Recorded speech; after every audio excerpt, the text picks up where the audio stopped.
Hi, everyone. I wanted to welcome you to Wellness in the Real World with Dr. Natalie Grinfield. This is a podcast about what we know about health, wellness, and well being, and what the evidence actually tells us. Each episode, I'm going to sit down with someone who is a real expert in a specific area of well being, and we're going to dig into what the science says, what real world experience looks like on the grounds, and where the two sometimes don't quite line up. I'm a behavioral scientist and workplace well-being consultant, as well as a fitness instructor at Resilience Fitness and Wellbeing. I've spent all of my career in health and fitness, from health coaching, health education, health promotion, public health, and applied research. I'm also a workplace well-being ambassador for the Global Wellness Institute. So this podcast is really grounded in evidence, but very much rooted in real life. Today, I'm so excited to bring to you one of my favorite topics. It's about burnout. And my guest is Dr. Pete Olusoga. He's a chartered psychologist and senior lecturer in psychology at Sheffield Hallam University. His research focuses on burnout, well-being, and sustainability in high-performance environments, and he draws on over 20 years of playing and coaching basketball alongside his academic work. So he's really got that practical and the evidence-based perspective. He's also the host of the award-winning 80% Mental podcast and a regular guest on BBC Radio 4's All in the Mind. So he really knows this stuff inside and out. Pete, welcome to the real world. Hi, Pete. Thanks so much. So, welcome to Wellness in the Real World. Really happy to have you here today.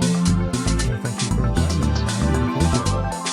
So, this podcast is called Wellness in the Real World. Evidence actually shows us, and what that means for everyday people and practice. So, for your episode, this theme is burnout, and I'm so happy to have you on, okay? So our first question is, when people say they're burned out, what do they actually mean from a research perspective, and what do most people get wrong about it? I think it's a really interesting question to start with, because we throw around terms like stress and burnout all the time without kind of really knowing exactly what they mean. So we use stress and burnout kind of interchangeably. I think when we talk about psychological burnout in particular, what we're really talking about is this sort of syndrome of three different things. So the first one is like emotional and physical exhaustion, right? So there's absolutely a physical component to it. There's a sort of mental exhaustion component to it as well. The second is this sense of, like, no matter how much effort we're still putting into things, we're just not really getting anything out of it. So this is like reduced personal accomplishment. And then the third thing is, it's called depersonalization. And this is just like a sense of cynicism, when we get like this cynical attitude towards the work that we're doing or the relationships that we have at work. This just sort of creeping cynicism that comes in. And when we have all three of those things for like an extended period of time, like that's when we can say that we're experiencing psychological burnout. But like I say, the thing that kind of people kind of get wrong about it is we just sort of assume that feeling a little bit tired is the same as feeling burnt out, but it's not quite that. It's a little bit more complex.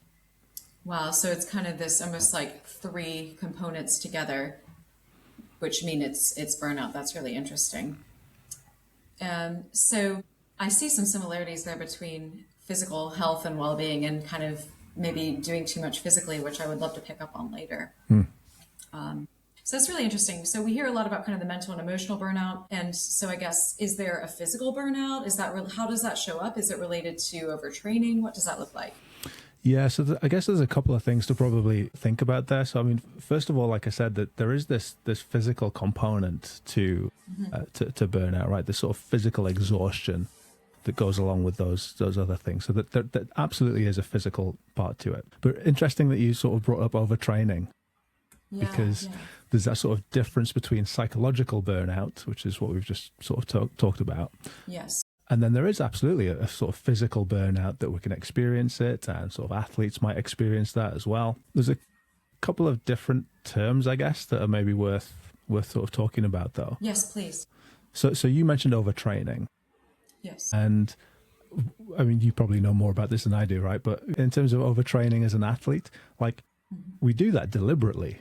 Like we deliberately overtrain in order to drive adaptation, right? So we lift heavier weights than we're capable of so that the body adapts and we can do it the next time, or we run more than So overtraining is like a real thing, and it drives this adaptation, right? So it can be a positive thing, but it can also be a negative thing when we overdo it, right? If we don't manage load effectively. And I'm not a physiologist, so I don't know how to do that. I'm not a strength and conditioning coach, so I don't know how to do that, right? But if we get that wrong, then that's something that can lead to the sort of physical burnout as a result of overtraining. But overtraining isn't burnout in itself. Does that sort of make sense? Yeah, that's really interesting. So yeah, so I can see there's some overlap there. So how would you say, from your psychologist perspective, that burnout does show up in the body, kind of not just the mind? Because I think we do try to separate these things, but obviously one's going to have an impact on the other. They're connected. Yeah, sure. There's a lot of, I suppose, physical responses to burnout, or physical I would say symptoms. Symptoms isn't quite the right word. Maybe characteristics is probably the right word that are associated with burnout. So I guess I'll kind of go back a step and talk about what causes burnout, and then that might lead into sort of why we get some of these physical responses. Thank you. We know that burnout is a response to chronic stress. Mm-hmm. Mostly a response to chronic stress. There's a few other things that are involved as well. But this ongoing psychological stress that the body is experiencing, this chronic stress, leads to burnout, and obviously therefore has a number of sort of physiological results as well, physiological effects. We know that when we're under a lot of stress, we can have a increased susceptibility to illness. Our immune function decreases. We might have like digestive or stomach issues, for example. So all of these, like inflammation. So when we experience stress like chronically, that means that the sort of levels of cortisol in our bodies is sort of artificially high for an extended period of time. We think of cortisol as the stress hormone, but cortisol actually drives lots of other things in the body as well, right? So our immune function, our sleep-wake cycles. So all of those things get affected when we experience long-term stress. So when we are experiencing burnout, it's all of those things all put together, the sort of physical elements, I guess, of burnout. Wow, so almost this cascading ripple of effects. And exactly, yeah. I wonder if sometimes they don't show up until maybe we've recovered or later. Yeah, well, I think, because it's this sort of range of effects of burnout, we often don't realize that it's burnout. And lots of people who experience burnout kind of don't really realize it at the time. It's only afterwards when they look back and think, oh yeah, I wasn't sure how I was able to handle that, or I can't believe I was doing all of that stuff. Like, how was I even managing? But because of that sort of range of symptoms, it's very difficult to tell that this is like definitely this burnout is the sort of underlying cause. That's so interesting, and I'm sure many of the listeners can relate. And it sounds like some of the science is still kind of evolving. I know I've had periods where I've been stressed chronically and not really changed my physical activity, not really changed my diet, and observed changes in like my heart rate variability. So I imagine that's tied somewhat to that chronic cortisol elevation. Yeah, for sure. Again, the sort of range of sort of physical responses as a result of just ongoing stress. Stress does like weird things to the body. It's amazing. So one thing this made me think about, is there like a designated time period where you, as the expert in the research, think this is where after this time period your stress has been chronically elevated, that defines moving into burnout? Or is it more of those three different components coalescing? Yeah, so it is kind of those three different components all coming together at the same time. Like, interestingly, that there isn't really a cutoff for the time period. Okay. And there isn't a clinical diagnosis of burnout. So burnout's not like a disease. It's not like Yes. Yeah. There's no clinical cutoff point for when we might say this is burnout and this is not burnout. And there's no clinical diagnosis for it either. I think the World Health Organization defined it as an occupational phenomenon. Mm-hmm. So it's to do with work. It's the use of the word phenomenon rather than disease. So that's why earlier I said symptoms isn't quite the right word, because it's not really a medical condition in that sense. So no clinical cutoff, no clinical diagnosis, and no sort of definitive time period that you could say, well, after 3.5 weeks, this is definitely burnout. It's more if we're experiencing those things for like an elongated period of time. Yeah, wow. And it's starting to affect your mental and physical well-being. Yeah, exactly that. Really interesting. Yeah, thank you so much. I've learned so much already. So, I'm passionate about workplace well-being, but I think there's this kind of sense sometimes that we put so much pressure on the individual and maybe champions of well-being rather than focusing on like a systems and organizational approach. Yeah, for sure. So I'm curious from your perspective in terms of burnout. Do you think it's more of an individual problem or organizational problem, or do we need a more holistic approach? And kind of what have you seen in practice? So this is a really interesting question. This is a really big question as well. So we will take it a step at a time, I guess. Yeah, that's so my argument always is that burnout is never an individual problem. Right? Burnout is never the responsibility of the individual. Burnout really is a perfectly reasonable and rational response to the environment that we find ourselves in, right? If we think it's a result of ongoing stress, let's take the day-to-day stress that we all experience, right? Having to get the kids ready for school in the morning, having to get to work through rush hour traffic, making sure I've, done the washing, I've got something to eat from it. So all of those sort of day-to-day stresses, dealing with colleagues at work, like we all experience all that stuff. That's like a baseline layer of normal stress, right? Yeah. This podcast is timely because let's add in that layer of all of the other things that we're seeing now in the daily news cycle. Yeah, deep breath, right? Every day something new. Every day something new. So we have Practice my down regulation breathing. Right, exactly. So we have all of that stuff that kind of like adds onto that pile of stress now. So, burnout it really is like a normal response. We should be stressed right now, right? If we're not stressed by everything that's going on, then I don't know, we may be doing something wrong. So I think it's a normal response to situation. It's a normal response to this escalation of stress, right? So to then blame the individual for that feels amiss somehow. Yeah. That's not to say, however, that there aren't things that individuals can do to protect themselves from burnout, to manage stress more effectively, to manage their own recovery from stress, manage their own recovery from burnout.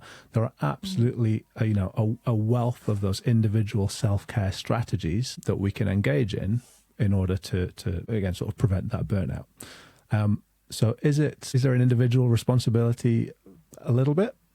Is there a sort of organizational, environmental, socio-political responsibility to create environments where people can thrive rather than be stressed the whole time? Like, absolutely, that's part of it too.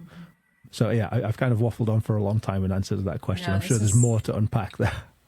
Yeah, no, this is really great, Pete. It's really insightful. So it sounds like, we can't kind of focus on tackling something from an individual or organizational perspective when the causes are, socio-political and societal and cultural and much wider than just the organization within itself. But I also hear that you don't want to disempower the individual, and you recognize there are things the individual can do, there are things the workplace can do, but ultimately we need to somehow create the conditions where burnout isn't, automatic, I guess.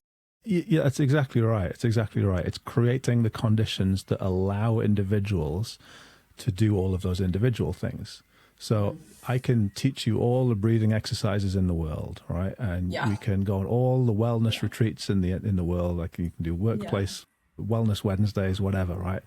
Yeah. But then if you come back from your Wednesday wellness walk in the park to the same environment, right? And you've got like 1,000,001 things on your desk, and your boss is telling you need to do this, and then the news is on in the court. So if you come back to that, the individual stuff doesn't work. So yeah, you're absolutely right. We have to create those conditions, be that at an organizational level or a community level, that allow individuals to thrive. That is really interesting. It sounds like you are kind of a systems thinker, and you're thinking on those different levels of society, which I think is important. Which when we want to create those conditions, sometimes it feels impossible. So it's good to hear that you recognize that the individual and organization can take some ownership as well. One thing I also picked up on that you said and just made me feel a lot better is kind of normalizing that, burnout is a completely normal human response to conditions of prolonged stress. And I think people feel like I should be able to fight through this. I shouldn't be reacting in this way. Much like I talk to people about how it's normal to feel ambivalent about change. It's normal. It's a human condition. And I think if people heard that message, if that was amplified, people would feel a lot better about it and maybe even allow more people to feel open to talking about it or seeking help. Yeah, definitely. I think, you're absolutely spot on there. And the problem is that the messages that we do get are the exact opposite of that. The messages that we are sort of reinforced through social media, through, the sort of environments that we work in are that, first of all, stress is like this. I always say that, we wear stress and burnout as like a badge of honor. Right. And yes. Yeah. Right. And we talk about how stressed we are and how difficult things are. And, I kept pushing through. And, I use this example, a colleague who put something on their social media saying that, they'd been in the office and it kind of just finished. It was like 11 o'clock at night and they'd just been working on this book chapter and like plowing. And I'm like, that's not something that we should be showing off about. I know. Like I'm so busy. Yeah, like that's not something to to celebrate. That's like, what the hell are you doing in the office at 11 o'clock? Go home. Yeah, I know. But so there's that sort of wearing stress as a badge of honor. That's the sort of first message. And then the second message that we're reinforced the whole time is that in order to solve the problem of stress, in order to manage well-being, we need to do more things. All right. Yeah, so let's do some ice baths and right. Just add more things to our schedule. Exactly. So I need to do an ice bath every morning. I need to get my exercise in every morning. I need to meditate every morning. I need to be journaling. I need to change my diet. I need stressed hearing about that. Right? But like all of these things are good things. Absolutely. But when the message is, well, you need to be doing all of them, and you need to be doing all of them right now, it's having a sort of counterintuitive effect, right? It's increasing the amount of stress. It's making us feel worse when we eventually and inevitably can't do all of those million and one things. Yes. So yeah, it's certainly the messaging we get reinforces that individual responsibility. Yeah, that is really refreshing to hear. It's like we have to get all of these things in to make our lives better in our, your 5 to 9 before you have your 9 to 5. Yeah. And you're so pressured because you're not sleeping. I mean, I've had times in my life where I thought I need to get up, work out early, and then I was compromising my sleep because the gym was far away. Mm-hmm. And I often tell, individuals that come to my fitness classes, I'm like, I would rather you stay home. If you know you need some sleep, stay home. And they're like, but physical activity is good for us. And I'm like, but not when you are adding more to an already stressed plate. And I think when people get to know themselves, they understand where that line is for themselves. But I think the problem is people don't want to listen. And yeah, so I find that is really interesting. So kind of tapping into that, adding more things sometimes isn't beneficial for our well-being, despite these all being good things. Maybe there's some debate around ice baths and infrared, therapy, which we can get into in a whole other conversation, because I feel like you have some thoughts around this. But what do you think workplaces are getting right? What do you think they're getting wrong in terms of helping support people through burnout? Okay. So I'm laughing because I'm trying to think of things that workplaces are getting right. Okay. And I'm struggling to think. Now, I think there's a genuine passion and a genuine want from a lot of people within organizations to put well-being and to put mental health like at the top of the agenda. Like that's genuine, and I think that's certainly something that's a positive, right? To have conversations around mental health and to have a sort of more open and safe environment for those discussions to take place. Mm-hmm.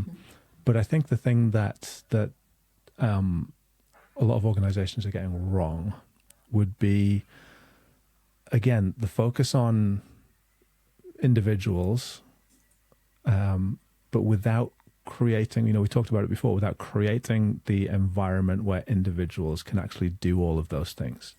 So great, put on yoga classes, fantastic, right? Great, have some exercise, great, send people for walks in the middle of the day, right? Get people out in nature, amazing. But if you're bringing people back to the same environment and you're not doing anything about workload, You're not doing anything about pressure, performance pressures. You're not doing anything about any of those things. It doesn't matter. All of the breathwork seminars that you put on are meaningless. Again, it's all good stuff, but it's all meaningless without that structural change. And that structural change is the thing that I think organizations get wrong. Because again, there's a bottom line. And if you're not being productive as an organization, then that's a problem. So again, now we're getting into neoliberalism and capitalism and all of the issues that are kind of underpin all of this stuff, right? It's detrimental for our mental health. But as a public health background, I completely appreciate this. And I think it's sometimes what is missed and what we get wrong when we only focus on individual level change, whether it's, obesity, whether it's, workplace, whether it's lifestyle, whether it's whatever it's related to, without focusing on those bigger factors. Sometimes it is hard to recognize that we're in this environment, going back into the environment. And one thing I have seen and maybe heard is that oftentimes people are referred to occupational health to speak to an external mental health professional for a few appointments, and then again back into that environment. So I think it's great to provide that resource. There's so much occupational health can do, but then what is being done about the environment? Yeah, and I appreciate that that's difficult for lots of organizations to do. I appreciate that it's a difficult thing because there's a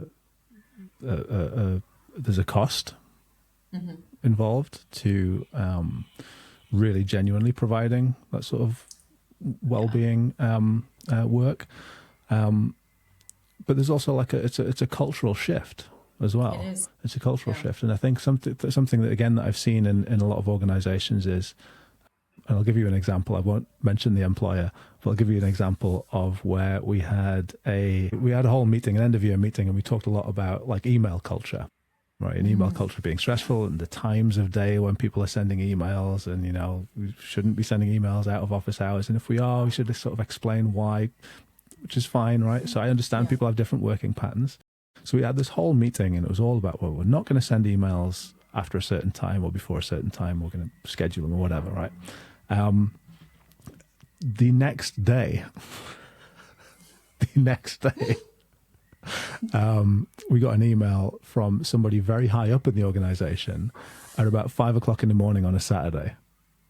Right. Okay. And it's okay, I get it. And you might have different working patterns, and that's absolutely fine. You might be up at 5 o'clock on Saturday checking your emails. That you do you.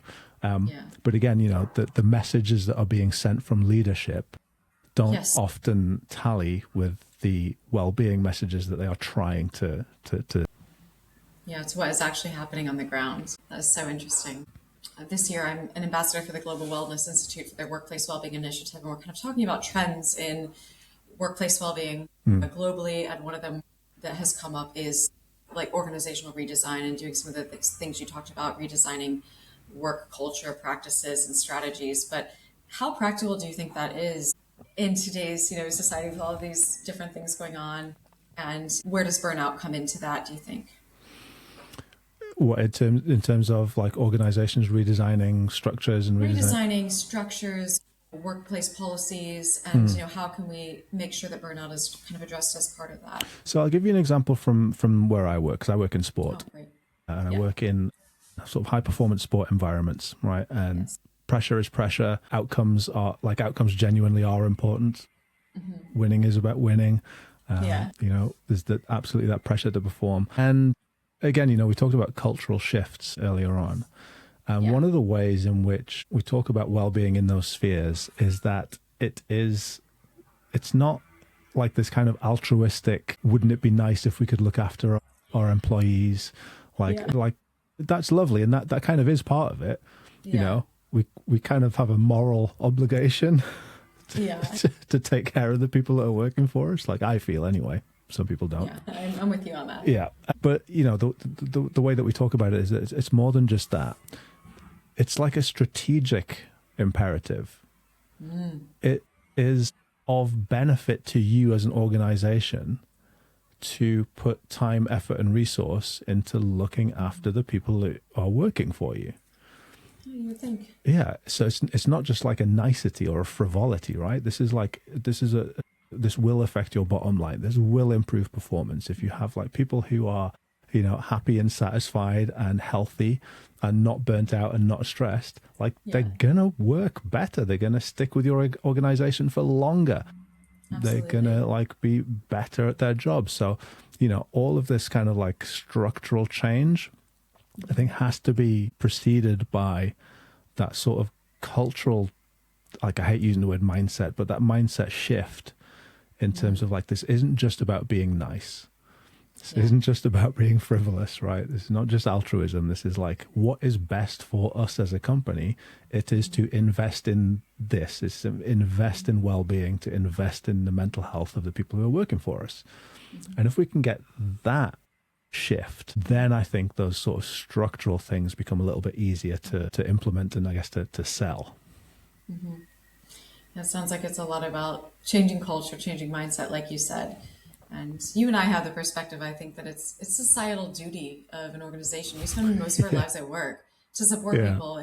We should be wanting to do that, but employers necessarily don't see it that way. And I wonder if perhaps in the past we pitch it the wrong way to them as like, oh, we should improve people's health and well-being. Sometimes I'm hearing a lot more now, improving performance. And I'm guessing as an elite performance psychologist as well, are you hearing that kind of angle as a way to get leader buy-in? Yeah, I think so. Yeah, and like I said at the start, there are a lot of people who are a lot of people on the ground who genuinely have mental health and well-being like at heart. They are seeing it from this almost semi-altruistic point of view that we like morally we should be looking after people. But in order to pitch that to the people who hold the purse strings. Yeah, it's like, okay, like, what is this going to do for me? What's this going to do for my organization? What's this going to do for my performance? Right. So until we have kind of like that evidence to say, look, this is going to just make things better. Like, I think that is the way to maybe approach it. Mm-hmm. So presenting the evidence and showing them how it's actually going to improve outcomes. Yeah, I think so.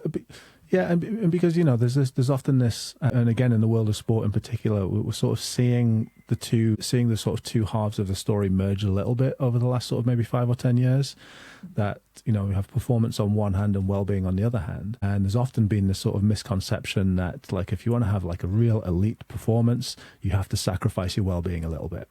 Right, you have to compromise on your well-being. You have to kind of like be in all hours of the day. And I guess it's a message reflected in society, right? If you want to be the best of the best, you have to compromise on this thing. Yeah. You have to get up at 5 o'clock in the morning and work, 19 hours a day. You have to do all of that stuff. Drink Huel and wear the same outfit every day, and exactly don't leave your desk. You're locked in. Yeah, exactly. Right. So these are the messages that are reinforced. And what we're starting to see, and again, this ultimate performance environment of elite sport is that actually these two things are inextricably linked, right? You cannot have performance without good well-being, but also that performance is part of well-being, right? So, so we're starting to see that. And I think, if I think that's a really important message. I really love that mindset. Not really talked about this too much, but when I was much younger, I wanted to be a ballet dancer. I started quite late, but I became very serious about it. And for me, it was like a way of self-expression, a way of like emotional regulation. But then I started to, I think, burn myself out, but not knowing it. That's what it was when I was 17. Yeah. And I didn't know that you could also have those, be well as perform well. I mean, back then, ballet companies didn't have strength and conditioning consultants. They didn't teach you how to eat, well. They didn't teach you how to balance things. And, I think it's really good to hear that language used. So I'm sure it's not just in the workplace that kind of applies. Yeah, we're like I say, we're certainly sort of seeing a little bit of that shift away from performance at all costs to, performance and well-being are kind of two sides of the same coin. Wow, I have learned so much, and I would just love to talk to you all day about this. Who thought burnout could be such an interesting topic? But I would like to know, if someone's listening right now and they think, I might be burned out, what's one thing they should do, and kind of what should they stop doing? A couple of things, I think. I don't like to sort of give like specific advice, so I'll say this with that sort of caveat in mind. But you actually mentioned something a little bit earlier on, which was sort of self-awareness, right? And the recognition. So most people don't recognize they're burnt out until they're already burnt out. Okay. So the first thing that we can do to perhaps prevent burnout from happening in the first place is to just notice, to get a little bit better at noticing, right? So what am I, again, stress is a part of life, not trying to get rid of it, but what are the things that cause me stress? How do I normally respond to those things? Like, how does my body respond? Like, how do I respond in my mind, right? And just awareness of those sorts of things means that we can get better at recognizing when they are changing a little bit, right? So when does my stress response of like elevated heart rate and feeling a bit annoyed, like when is that spilling over into like throwing things and swearing at people, right? So if I can, I get that, so if I can start to like notice when the same things that would normally be mildly irritating are now causing a different stress response, like that's when I'm starting to think, okay, maybe there's something that I need to maybe like think about here. So self-awareness is the first thing. The second thing that I would say, again, if we're sort of maybe experiencing burnout, and the thing that I work a lot with coaches in elite sport is thinking about like values. And thinking about what it is that we really, really value. One of the problems that we often see with burnout, again, in elite sport, is the fact that like everything is just thrown into this sort of singular identity, right? So I do a lot of work with high performance coaches, and their identity is that they're a coach, right? So they go home and work on coaching stuff, and they check their emails because it's important to have, to do it. So like the whole identity is tied up with being a coach. So when that becomes stressful and when that becomes difficult, everything is stressful and everything is difficult, right? Because that's the whole identity. So when I talk about values, I think about, okay, well, what else is important to us? What else is going on in your life, right? So are you somebody's husband or wife or partner? Are you like a parent? Are you somebody's friend? Are you the sort of person who likes to read? Are you the sort of person who listens to music, right? So like all of those different sort of things, like what sort of person are you? And then the question is, well, like, are you doing anything to sort of live by those values, right? So are you spending time listening to music, reading a book, right? Being with your family? And even if it's just like a few minutes, like it doesn't have to be like the whole, you don't have to kind of completely switch identities, but are you taking care of the other parts of you in some way, shape or form? That's it. So self-awareness is the first thing. And then thinking about, all right, like what's actually really important to me? And that's a difficult thing to ask people to do. Absolutely. It's like I'm not saying that it's an easy thing to think about what's really important to you in life, but that would be the second thing. What's really important to you, and are you actually doing anything to move yourself in that direction? Wow, that's really interesting. And I think with the self-awareness piece, some of us just don't want to stop and recognize what's going on internally, because I think people are worried they'll cascade down this dark hole. And kind of with this values, I think that's interesting when I teach motivational interviewing and behavior change, kind of highlighting to someone in a compassionate way where their values and where their actions are not lining up, and kind of seeing that can be quite, it can help move someone towards wanting to live it more aligned with their values. Yeah, and like I said, I think, like I said, these they're not easy things for people to do sometimes. Like none of this is easy. Yeah, it requires like introspection, which can be tricky. It requires, like knowledge enough of the self to be able to like question those things. Like, well, what does make me annoyed? What does stress me out? Right? We have to kind of be able to sort of dive into that a little bit. So it's not easy, certainly, but definitely worth thinking about. It's not easy. And I think, stepping outside and almost like observing yourself. And when you've got carrying responsibilities and a family and a 5 to 9 and a 9 to 5, it's hard to stop and, it takes some time, but it sounds like it's really worth it to do that. Again, not just putting it on the individual, but having a multifaceted identity. I think I've gotten that wrong in the past when I quit ballet, and that was like my only thing. And now I'm like, even tell my students, you're not just a med school student. What are you else? You're not just a person that goes to the gym. What are you outside of this? So I really like that idea. Well, just to kind of, just before you ask this next question, just to kind of, again, pick up on something you just said there. Oh, please. The other thing that I would think is really important is that little bit of self-compassion. So you mentioned kind of, when you quit ballet there, sort of like, can we be a bit more compassionate to ourselves about the fact that, like, this is difficult and this is stressful and, like, I am struggling here, and, you know, that self-compassion fits in there as well. And again, that's a tricky thing to do, but yeah. I love that so much. I mean, even, you know, I think people think it's like saying everything is going to be rainbows and unicorns. It's going to be easy, you know, and we're just going to sing karaoke all day. I don't know. But, you know, it is treating yourself. How would you talk to yourself? Would you talk to a friend like that? Well, I hope not. I know in Britain, we have that bit of banter, but, but really, would you say, you know, I used to do it in the middle of a spin class. You lazy, whatever, you know, this is really, you should be working harder. When in fact, maybe say anybody would find this hard. You can handle it. You know, it might not be easy, but you've got some resources to cope. And I think that's a big misconception around self-compassion. Yeah, I think that the biggest part for me about self-compassion, and Kristen Neff talks about these sort of 3 different areas, doesn't she? Yeah, so this sort of mindfulness part of it. So again, this is sort of self-awareness. Yes. I'm going to completely forget what the 3 elements of self-compassion are now. Is it something mindfulness and loving kindness or something? Yeah. Or is that part of self-compassion? So the one that I kind of want to talk about is like common humanity. Yes. Yeah, yes. And this is the idea that like other people are kind of going through the same things. Yes. And yes, what I'm going through is difficult, but also other people have experienced the same sort of thing. And I'm not alone in this sort of stressfulness. So I think like, if we can sort of hold that to the heart, I think that becomes an important part of that sort of, again, self-awareness, isn't it?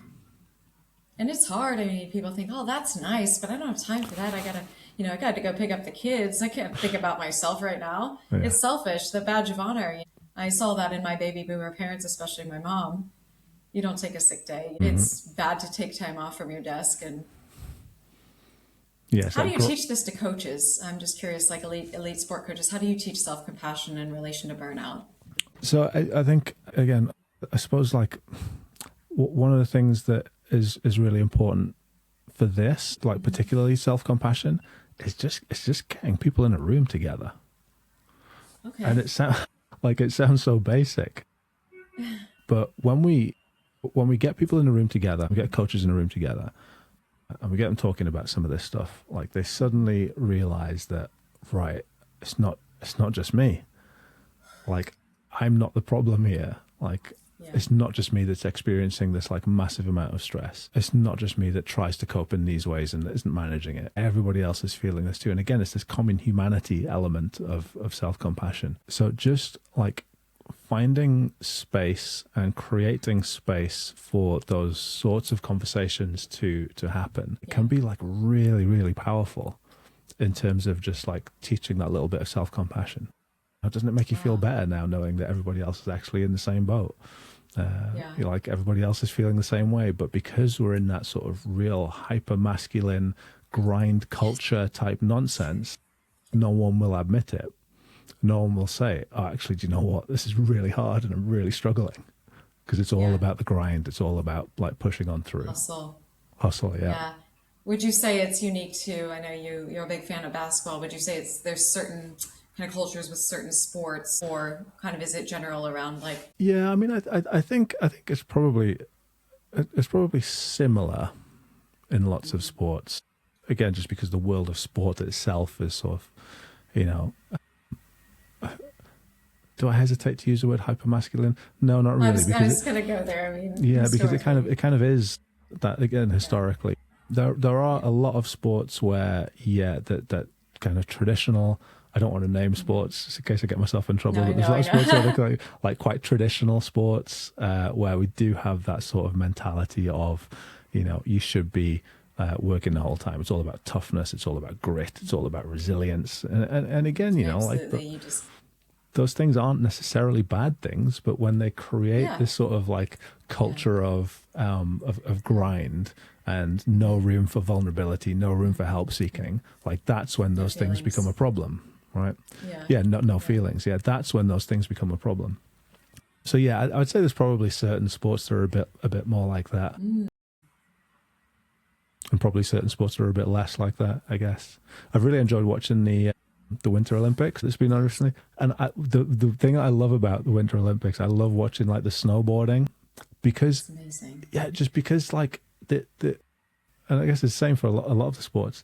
Like they're all just there for each other. They're all just like appreciating like the skills that they're doing, and they're all like super hyped up about what each other are doing, and it's like a sort of like antithesis to this sort of like real competitive, like, you know, grind type environment. They're all just like having a good time, and I love seeing it. I know. We could learn maybe some things in the workplace from that type of culture. I had a similar kind of reaction this year watching the American football team from my alma mater, Indiana University, for the first time in its history made it to the playoffs and then won the college football playoffs. And there was a new coach, and he had a completely different kind of mentality. But what I loved to see was two brothers, one the lead player, Fernando Mendoza, really had this team environment where he always spoke about we and us together and us collaborating as a team. And to see that kind of challenge some of those traditional cultures. However, their motto, similar to you said, is like never daunted, relentless, fierce, fast, and physical, or something. So, you know. And again, you know, like that nothing wrong with those things. There's nothing wrong with those things. It's just like when they turn into this like culture that becomes difficult, like that's when there's problems. But yeah, there's nothing wrong with those things per se, I guess. Wow, so interesting. I just have a couple more questions, if you wouldn't mind. And absolutely, then, yeah. Our listeners will be so grateful of your time. So one more around burnout, and then one more just kind of around the sport culture and so forth. So one truth that you wish people would know about burnout, or if you could change one thing about the public conversation on it, what would it be? I think we've kind of already covered it, to be honest. And I think it's just that it's not a you problem. Right, but burnout is not a you problem. There is nothing that is fundamentally wrong with you if you're experiencing burnout. Right, it's not about your inability to cope. It's not about your lack of resilience, or it's not about, you know, your lack of mental skills, your emotional regulation. It's not about you. Like, so I think that would be my sort of thing that I would want people to know. Right, it's an organizational problem. It is a perfectly reasonable response to a culture that is just stressful. Like everything's stressful right at the minute. Yeah. So yeah, if you're feeling that stress, like that's a perfectly normal thing to be experiencing. That is it's quite a relief, I think, to hear, and will be a relief to hear from many. Just if I could recap, burnout is not one single isolated metric, or, you know, it doesn't have a specific time frame. It's sort of almost like a phenomenon of three things coming together. It can show up in the body, and it's not any one person's responsibility, more of a collective responsibility. Anything I missed? No, I think the only other thing that I would probably say is that, you know, I talked about it earlier in terms of an occupational phenomenon. So we talk about burnout a lot in terms of work, the work environment. Yeah. But I think the other thing that's really, really important here is that it's, you know, for a lot of people, you know, looking after a household is work. Looking after, you know, having caring responsibilities is work. So while we wouldn't necessarily define, you know, that as burnout, like it absolutely is burnout. So burnout can happen to anybody at any place. It's not just about being like in a sort of typical work environment. Yeah, because all of those things count as work as well. And I guess that kind of speaks to what we value as a society in terms of what is work and what isn't work, right? But I just think that's important to sort of say that. I think many of my friends who are parents will be able to relate to that. And, you know, I can reflect on when I was much younger, we cared for grandparents that had a stroke. So my mom did that outside of her job. And I think, you know, maybe we didn't have the words for burnout, you know, 20 years ago, or 30 years ago. But, you know, now we can recognize these things, and there's some things we can do about it. So this has been extremely illuminating. What are you most excited about in your work right now? What gets you out of bed? So I'm doing some work at the minute, and it's around sort of mental health within organizations, and it is about that sort of cultural change. It's like, how do we really drive that shift in culture where well-being is part of the strategy, right? Rather than just being this like additional extra, this wouldn't it be nice if sort of thing. Yeah. So yeah, it's kind of working on some of those ideas around like, well, how do we shift that culture from the bottom up, but also from the top down, right? And what can we do around that? So yeah, I think again, it's removing that responsibility from the individual and placing it on the systems. So yeah, that's kind of what I'm doing at the moment. I'm sure you can't give away all your secrets, but it sounds like, it's really exciting work, and there's some great examples out there, but it seems to be that system-wide there's still a lot of work to be done. So we're glad you're in this space. Now, I know personally you're interested in basketball. Is that right? That's right, yeah. Do you care to kind of share anything about your personal interests in sport or more broadly? Yeah, so I mean, I grew up playing basketball. I grew up watching basketball. I never played to like an amazing level, but I played like 19 seasons in National League basketball. So yeah, I played till I was 38, which was quite an achievement for me. My right knee is not thanking me for that right now. Yeah. But yeah, no, so I was always interested. I kind of grew up on American sports. Really? Really, yeah. So like my older brother was into American football, so I got introduced to that. Okay.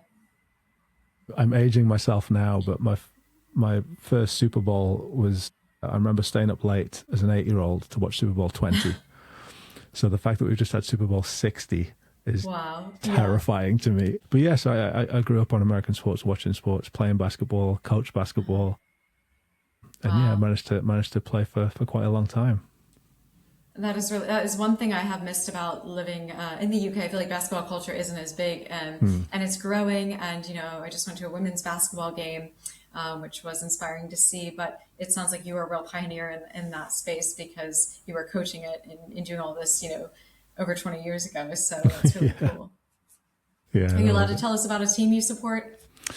So people always ask me that question, all right? And the answer is like genuinely, like I don't really support a team. I like to watch good basketball.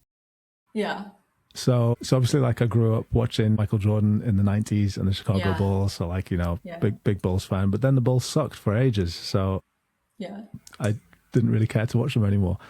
I loved watching the San Antonio teams, the Greg Popovich San Antonio teams, just because of the like beautiful ball movement and like team basketball. And then, the Warriors did the same thing for a little while. Yeah. I find the NBA quite difficult to watch these days, if I'm brutally honest, just because first of all, the refs won't call a travel. And second of all, it's just about shooting 3-pointers. So like, I find it quite tricky to watch, but yeah, I like watching good team basketball. Good basketball. Yeah. So yeah, I'm trying to find teams. Are you able to relax well. and enjoy it? Or are you watching? Are you watching the coach dynamics the whole time? No, it was weird because when I first started doing sports psychology, like I couldn't watch sports anymore because I was just constantly thinking about like, oh, what are they thinking and what are they doing and like how are they approaching this? But like as I've obviously been doing it like a lot longer, I can now just relax and enjoy it again. Yeah, I love that. So yeah, this has been so enjoyable. And you talking about basketball, I can see, you've got other identities as well, but there's still some overlap, it's hard to separate it all, but you seem very self-aware, which sounds like self-aware and self-compassionate, which is key to preventing this burnout. So this has been so illuminating, and I think we'll leave people with a lot of really practical takeaways. Where can people find your work and everything that you do? So probably the easiest place to go is 80percentmental.com, which is a website that houses the 80% Mental podcast. And there's a bunch of other stuff on there as well. So kind of my contact details, people can grab a hold of me on there. That's probably the easiest place to send people to. So you don't just want us to come find you on campus? No, please don't do that. Although my office is now like at the top of a building in town, like sort of sequestered away from everyone else. So if you tried to come and find me, you probably wouldn't. Well, again, thank you so much, Pete. And thanks for contributing to our first episode of Wellness in the Real World. And I hope you have a wonderful day. No, thank you. It's been a blast. Appreciate the invitation. All right. Have a wonderful rest of your day. Thank you. Thank you. Bye.